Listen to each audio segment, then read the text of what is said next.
아멘. 이방인들이라 할지라도 그 마음에 하나님을 알만한 것들이 있다고 성경은 말합니다. 그 하나님이 알만한 것들이 있다 해도 그들은 예수 그리스도의 그 특별 계시가 아니면 구원의 은혜, 믿음의 역사를 볼 수 없다고 성경이 말합니다.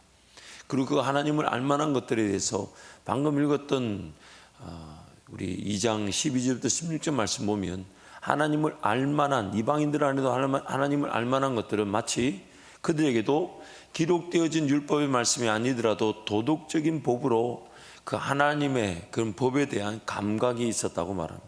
마치 이런 거죠.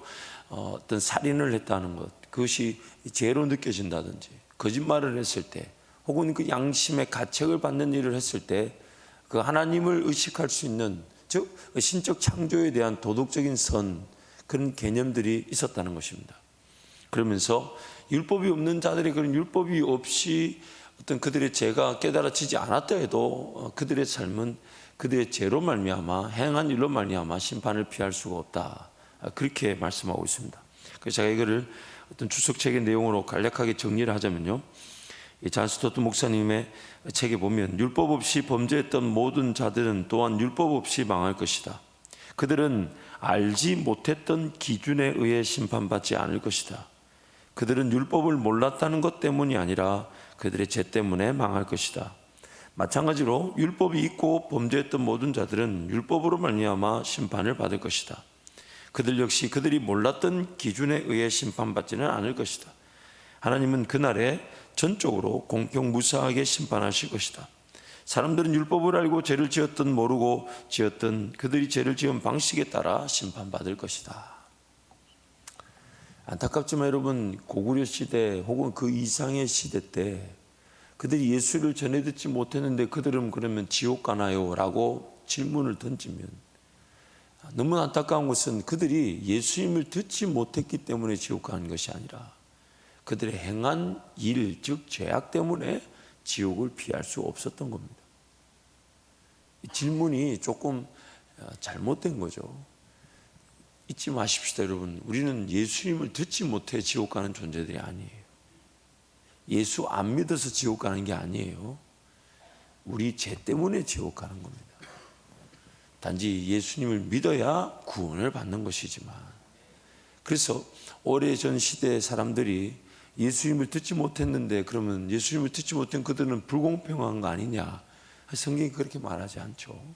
그들은 율법이 없기 때문에, 율법을 못 들었기 때문에, 몰랐기 때문에 어떤 심판을 당한 게 아니라 그들 죄 때문에 심판을 당한 것입니다. 그러면서 이제 이 이방인들이었던 그 몰랐던 것보다 하나님을 알면서 죄를 짓고 은혜가 필요한 자들에 대한 설명을 지금 이 장에서 계속 강조하고 있고, 그 하나님 안에 있다고 하지만 하나님 안에 있다고 하는 자들이 걸려 넘어지는 현상에 대해서 이제 성경은 이제 장구하게 그 얘기를 이제 이어가고 있습니다. 그리고 이 이야기는 오늘 예배당 안에 있는 저와 여러분이 하나님을 섬긴다 하면서 그 은혜로만 만족하지 못하는 우리 모습이 적나라하게 고발이 되면서 하나님 은혜를 구하는 것을 우리에게 말씀하고 있습니다.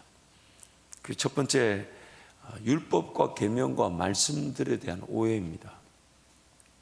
하나님과 관계, 즉 하나님의 자녀가 되어 하나님의 율법, 계명, 말씀을 받게 되었습니다. 우리가 율법이나 말씀이나 계명을 받아서 그걸 깨달아서 자녀가 된 게 아니라 우리가 하나님의 자녀이기 때문에 율법과 계명과 말씀이 주어진 것이죠. 이 율법과 계명이라는 표현은 로마서에서만 등장하는 말씀에 대한 또 다른 표현입니다.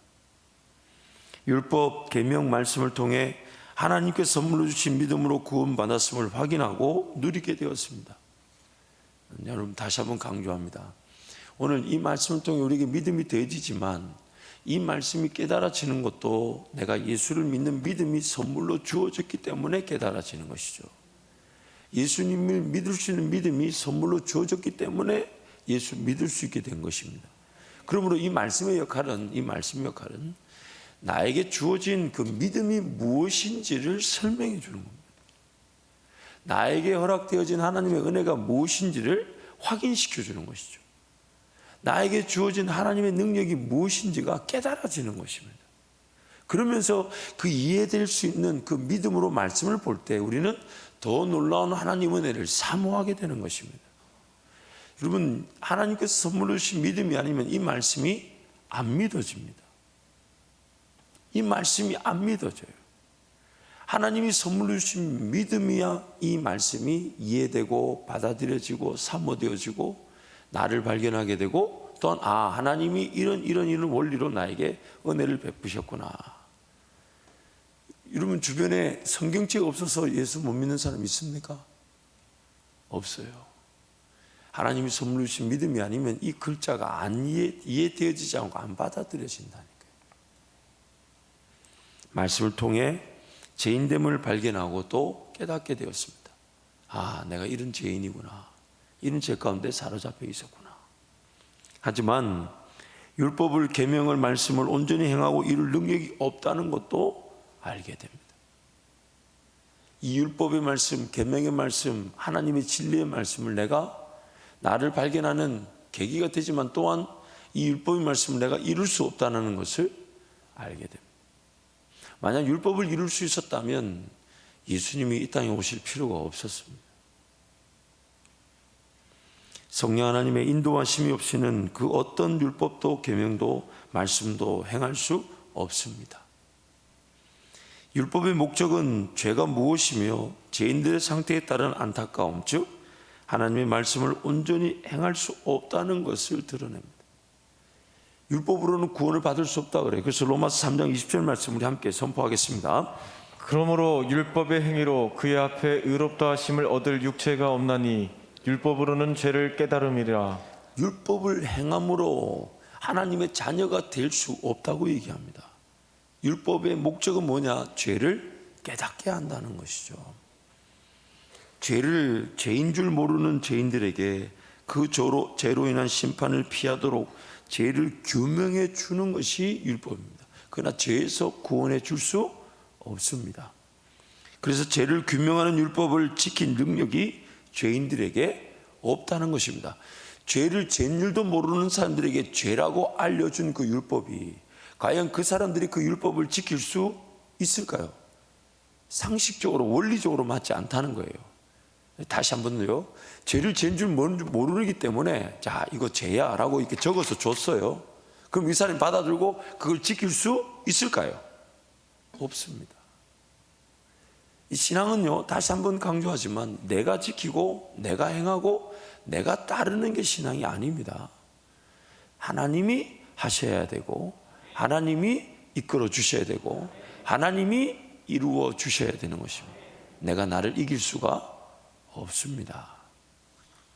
그래서 두 번째, 율법에 대한 오해에서부터 뭐가 결부되어 있냐면 죄인들의 본성은 무언가 지켜야만 한다는 욕심을 가지고 있습니다. 이게 결국 내가 내 삶을 지킨다라는 자기 주인의식에서부터 시작되는 것이죠.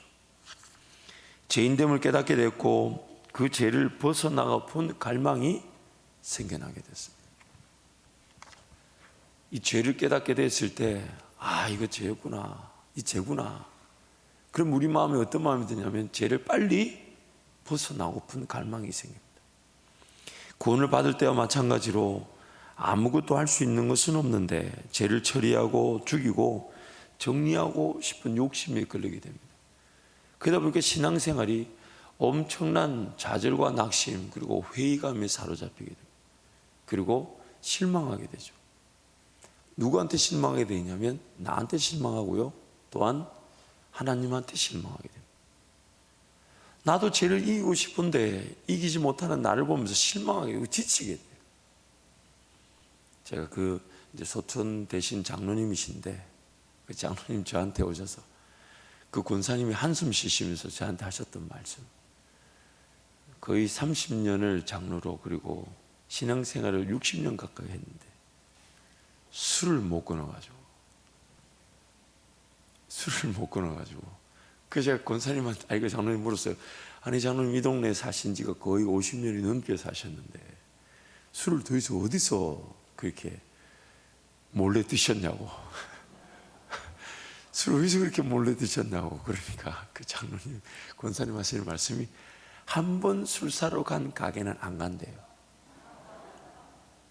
그리고 가면 항상 멀리 이렇게 가서, 그리고 항상 새벽에 몰래 내려가서 까만 봉지에 담아와가지고 딱 집에 와서, 그리고 그 베란다에 자기만 아는 찬장에다 쫙 조용히 넣어놨다가 그 베란다에서 혼자 이렇게 드셨다는.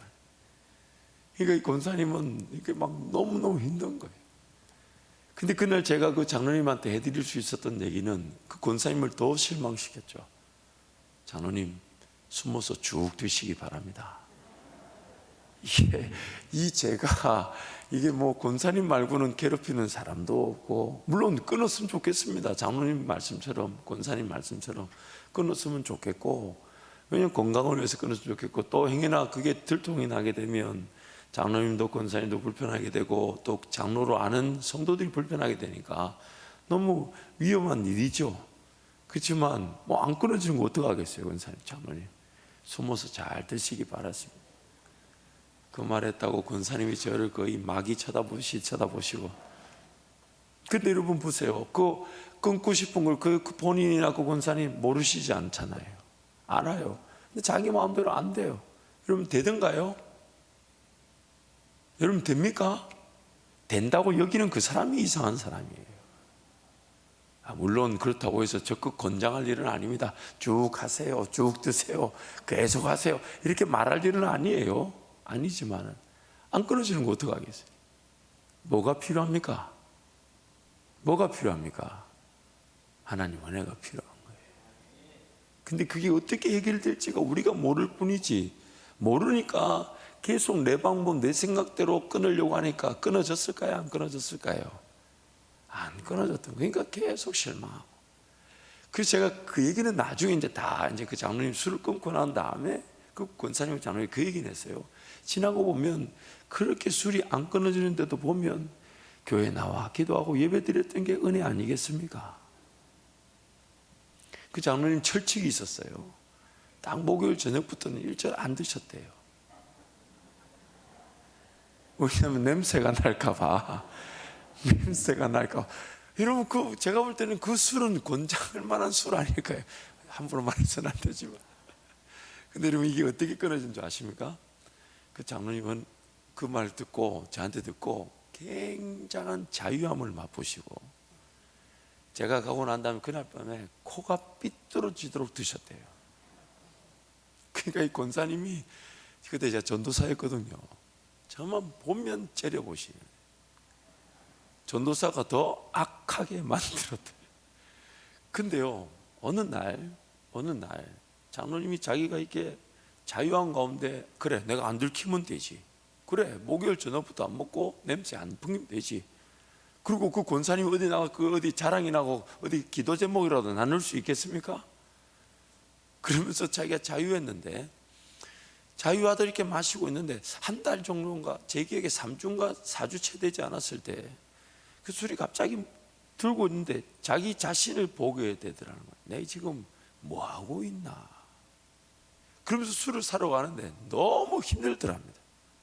왜냐하면 이 근방에 있는 이 가게들은 다 갔기 때문에 또 한 1시간 반 차 타고 1시간 반을 차를 타고 술을 사러 가야 되는데, 그게 너무 가기가 싫고 너무 멀게 느껴지고, 이 내가 뭐 하는 짓인가, 이래 해야 되나, 그러면서 그렇게 가가지고, 그래서 안 갔던 가게를 찾는데 화가 나더랍니다. 뭐가 화가 났냐, 도대체 어디에 안 간 가게인지가 기억이 안 나더래요.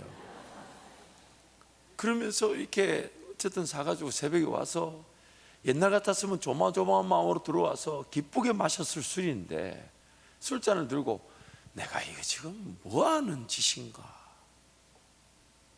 그래서 한 잔 마셨는데 그렇게 쓰더랍니다. 그렇게 달았던 것이. 그래서 끊었답니다. 이 도대체 누가 하신 걸까요? 물론 여러분, 그렇기 때문에 술을 마시라고 권면하는 건 아니에요. 그 시간들이, 그 장로님이 그렇게 고백이, 그 시간들이 너무 아까웠다. 그 2시간을 차를 타고 가는 길에 기도했더라면, 이 성경이 말하는 바죠, 상응한 보응을 받았던 겁니다, 본인이. 그러나 여러분 잊지 말아야 될 게 우리는 그 죄를 이길 능력이 없습니다. 이긴 것처럼 착각했고 이길 것처럼 착각하는 것이죠. 무언가 할 수 있다라는 착각 속에서 하나님께서 요구하시는 것, 즉 율법이 요구하는 것을 만족시키려고 합니다. 구원을 받았다고 하지만 율법을 이루고자 하는 욕심은 여전히 삶의 주인이 하나님이 아닌 자신임을 증명하는 것입니다.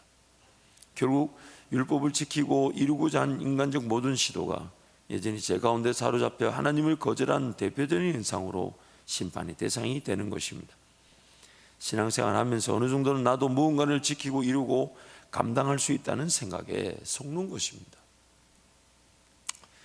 그러다 보니까 우리 안에 이제 어떤 이 뜨겁지도 않고 차갑지도 않게 되는 미지근한 현상이 일어나게 되는데, 그게 뭐냐면 성령 하나님을 따라감으로써 내가 그 어떤 벗어날 것을 벗어나고 이길 것을 이기게 되는데, 성령 하나님을 따라가지 않은 채 하지 말아야 될 것들, 거절해야 될 것들만을 붙들고 실험하다 보니까 자연스럽게 자기도 모르는 사이에 어떤 때는 이기고 어떤 때는 이기지 않는, 그러다 보니까 조심스럽게 하지 말아야 될 것들만 하지 않으면서 신앙생활하게 됩니다. 그러다 보니까 또 성경이 강조하는 건 뭐냐면 차라리 실수하고 실패하고 죄짓고 은혜 받는 게 더 낫다. 차라리 아버지의 것을 받아가지고 호랑방탕하게 쓰다가 아버지 품에 안기는 둘째 아들이 아버지 곁에서 아버지의 마음을 이해하지 못한 채 그저 해야만 되는 일, 하지 말아야 되는 일, 이것만 구분하면서 종교생활한 것보다 낫다는 거예요. 그 큰아들의 말이 뭐였습니까? 나는 염소 새끼 한 마리 겉으로 쓴 적이 없다는 거였잖아요. 근데 너무 안타까운 거는 죄를 죄인 줄 알고 짓지 않으려고 노력했던 것이 성령 하나님을 따라가는 일을 대체하지 않더라는 겁니다. 물론 성령 하나님을 따라가기 위해서는 그 죄와 사망의 법의 문제가 해결되어져야 합니다. 근데 그건 우리 힘으로 해결되어질 수 있는 게 아니란 얘기예요. 우리에게 주어진 요구는 딱 한 가지밖에 없어요. 예수님 따르는 거. 예수님 따르는 거. 그래서 세 번째 율법은요, 원래 더하여진 거라고 말합니다. 갈라디아서 3장 19절 말씀 우리 같이 한번 선포하겠습니다. 그런즉 율법은 무엇이냐? 범법함으로 더하여진 것이라. 천사들을 통하여 한 중보자의 손으로 베푸신 것인데 약속하신 자손이 오시기까지 있을 것이라. 율법은 우리의 죄악으로 인해 더하여진 것이다 라고 말합니다. 이게 무슨 말이냐면 우리의 죄로 인해 발생한 문제를 문제로 인식할 수 있도록 하기 위해 율법이 주어진 것이죠. 좀 더 쉽게 얘기를 드려볼게요. 죄가 없던 시절에는 율법이 필요했을까요? 필요하지 않았을까요? 필요하지 않았습니다. 우리 죄를 구원하기 위해 죄를 죄인 줄 모르니까 율법을 주신 거죠. 하지만 죄로 인해 타락한 세상에 들어온 율법이 죄를 규명하고 죄의 대가, 즉 율법의 1.1획이라도 폐하여질 수 없고 충족되고 만족되고 이루어져야만 합니다. 율법은 우리 죄 때문에 주어진 것이지만 그러나 그 율법은 반드시 왜요? 하나님의 정의와 공의의 측면에서 그 죄가 죄로 내버려져 있을 수가 없기 때문에. 그래서 하나님은 죄를 그 백성들의 죄임에도 불구하고 죄를 처리하여 주시기 위해서 율법을 주신 것이죠. 이 죄인들의 회복을 위해서는 율법의 요구가 충족되어야 하지만 죄인들이 그 요구를 연약하여 충족시킬 수 없다는 것입니다. 갈라디아서 3장 10절 말씀 함께 선포하겠습니다. 무릇 율법 행위에 속한 자들은 저주 아래 있나니 기록된 바 누구든지 율법책에 기록된 대로 모든 일을 항상 행하지 아니하는 자는 저주 아래에 있는 자라 하였음이라. 율법에 기록된 대로 율법이 요구하는 바가 뭐냐면 모든 율법의 내용을 항상 지켜야 된다는 거예요. 율법의 요구가 그거예요. 모든 율법의 내용을 항상 지켜야 된다. 그러니 우리가 그 율법을 이룰 수 있습니까? 없습니까? 모든 내용을 항상 지켜야 된대요. 어제 거짓말 안 할 수 있지만 오늘 거짓말하면 거짓말을 어긴 겁니다. 지킬 수가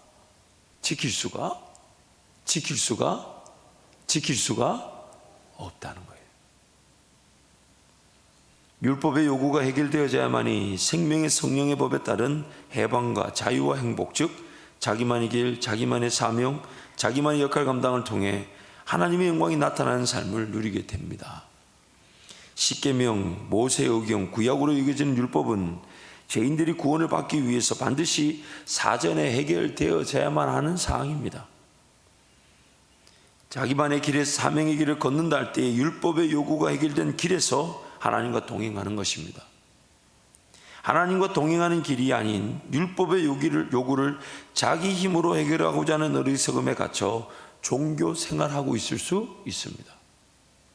이게 오늘 이 율법의 내용을 적시하는 가장 대표적인 이유입니다. 율법의 내용을 내가 지키고 그걸 따르려고 하는 것이 성령을 따르는 일과 항상 같지 않을 수 있다는 겁니다.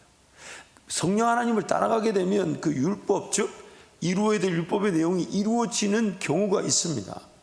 성령께서 나의 삶에 내가 뜻하지 않았지만은 뜻을 깨닫게 하시고, 내가 몰랐던 방법과 능력을 주시고, 내가 몰랐던 그 인도하심을 통해 따라가게 할 때에 따라가다 보니까 그 시간이 예전 같았으면 죄를 짓고 혹은 죄와 죄를 지어야 되니 안 지어야 되니 싸우고 있는 시간이었을 것인데, 성령 하나님을 따라가다 보니까 그 죄와 싸우던 시간들이 없어지는 경우가 있죠.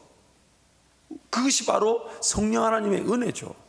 그런데 그 죄를 알고 그 죄를 짓지 않으려고 하는 일이 성령을 따라가는 것으로 해결되는 것이 아닌 그 자체가 목적이 되는 순간,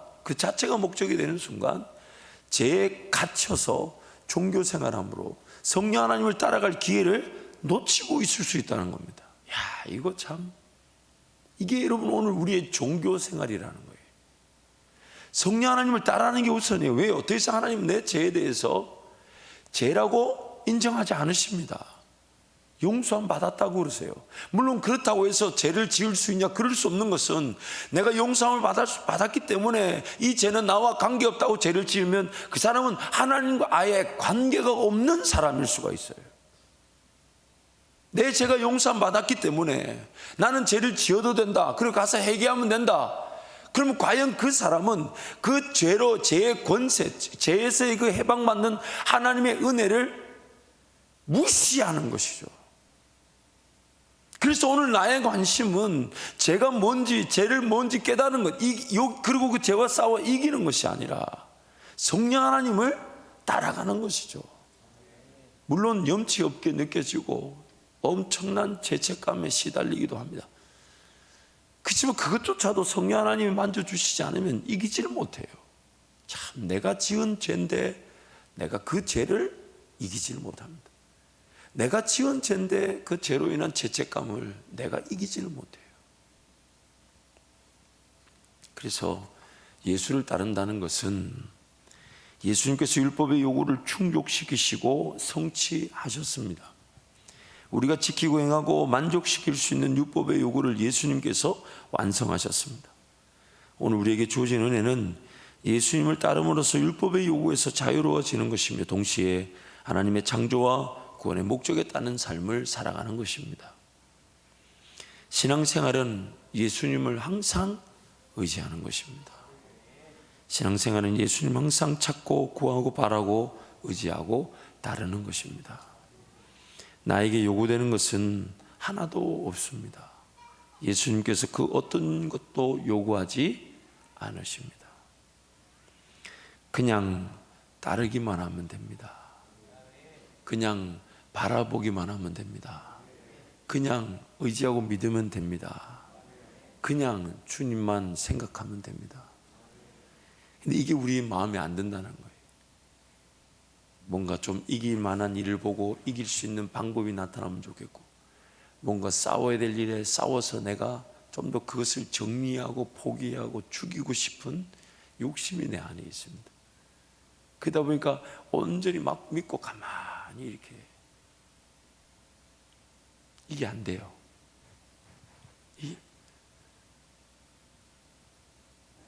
항상 저는 여러분 보면서 저만 안 된다고 생각합니다. 이게 안 돼요. 머릿속이 분주하죠. 어떻게든 이거 빨리 정리하고 싶고 처리하고 싶고 이기고 싶고 버리고 싶고 죽이고 싶고 그래서 온전히 주님만 따라가고 싶고, 여러분 잊지 마세요. 온전히 주님만 따라가는 그 시간도 내 죄의 문제와 지난날의 죄악의 문제와 여전히 해결되지 못했던 욕심의 문제가 끊임없이 함께 대두되어집니다. 평생 그 정욕과 탐심, 그리고 내 몸의 욕구는 성령 하나님을 따르고 싶은 만큼 살아 역사하고 있습니다. 제가 이런 표현 써서 죄송합니다. 미치고 환장하고 벌쩍 뛸 노릇이에요. 그렇지 않아요, 여러분? 모든 게 다 정리된 다음에 온전히 주님만 따를 수 있는 인생의 시간이 있을 것 같아요? 없어요. 그래서 지금 비록 좀 모자라고 부족하고 힘들고 지치고 뭐가 없고 연약하고 심지어 죄지어도요, 그래도 주님이 부른다 하시면 달려가야 합니다. 그래도 주님 쓰신다 하면 쓰임 받는 겁니다. 평생 자질이나 자격을 논할 만한 인생의 시기는 없어요. 그러니까 여러분 잊지 마세요. 준비되지 않아서 나는 뭐 목자 못한다, 교사 못한다, 그 자체가 교만입니다. 감히 내가 누군데요? 감히 내가 누군데 내 스스로 자질을 논하고 준비를 논한단 말이에요. 여러분 함부로 그런 얘기 하지 마세요. 시키면 그러면 하겠습니다. 왜냐하면 감당할 능력이 나에게 있나요? 하나님께 있나요? 근데 그 감당할 능력이 나한테 없다고 판단하는 게 그것만큼 큰 교만이 있겠습니까? 시켜주면 쓰임받아 영광인 줄 알고 겸손하게 순종하십시오. 순종하십시오. 능력 있어 하나님이 시키신 적 없어요. 쓸만하기 때문에 써주신 적 없어요. 물론 도움은 됩니다. 깨끗하면 도움은 됩니다. 그러나 쓰고 안 쓰고는 주인의 손에 달린 거예요. 그래서 주인 대신 하나님이 내 너 쓰겠다 그러면, 아 하나님 나 준비되지 않았습니다, 지옥 가고 있을지도 몰라요. 여러분 그냥 아유 주님 제가 이게 참 쓰임 받을 수 없는 죄인인데 쓰신다 하면 그건 더 기도할 기회인 줄 알고 더 하나님 은혜 구해야 될 줄 알고 하나님 써주십시오. 평생 그것이 내가 하나님 앞에 쓰임받는 유일한 근거입니다. 유일한 근거. 연말 돼서 사역자들 눈 피하지 마시고 일하자 하면 그냥 하나님께 영광입니다 하고 순종하시기를 축복합니다. 이 아멘 안 하잖아요. 여러분 안 그러면 평생 쓰임받지 못해요. 내가 원하는 때에 내가 쓰임받고자 하는 게 욕심이죠. 무언가 해야 하는데 잘 안 된다고 여기는 것은 예수님을 따르지 않고 있다는 것이 드러난 것입니다. 비단 반드시 해야만 하고 감당돼야 하는 것도 예수님을 따름으로 예수님께서 감당될 수 있도록 인도하십니다. 예수님을 따르는 것만이 해결점입니다. 오늘 나의 삶의 내용은 내가 예수님을 따르고 있는가, 예수님의 음성을 식별할 줄 아는가. 그래서 예수님의 음성을 듣기 위해 예배하는 것이고, 예수님의 음성을 듣기 위해 말씀 보는 것이고, 예수님의 음성을 듣기 위해 기도하는 것이며, 또한 어제 들었지만 오늘 들을 음성이 따로 있고, 또 오늘 들었지만 내일 들을 수 있는 음성이 따로 있는 것입니다. 우리는 목자 되신 예수님 따르기 위해 예배하고, 목자 되신 예수님 따르기 위해 말씀과 기도의 자리에서 하나님의 은혜를 구하는 것입니다. 사랑하는 성도 여러분, 오늘 또 우리가 자랑할 수 있는 건 한 가지밖에 없어요. 나는 예수님 때문에 구원받았고 예수님을 따르기 위해 존재하며, 예수님 외에는 오늘 나의 삶을 죄와 사망에 위해서 건져낼 거 아무것도 존재하지 않습니다. 오늘도 우리 염치불구하고 주님만 바라보며 주님만 따라가는 은혜의 삶을 누리시기를 축복합니다. 우리 찬양하시겠습니다.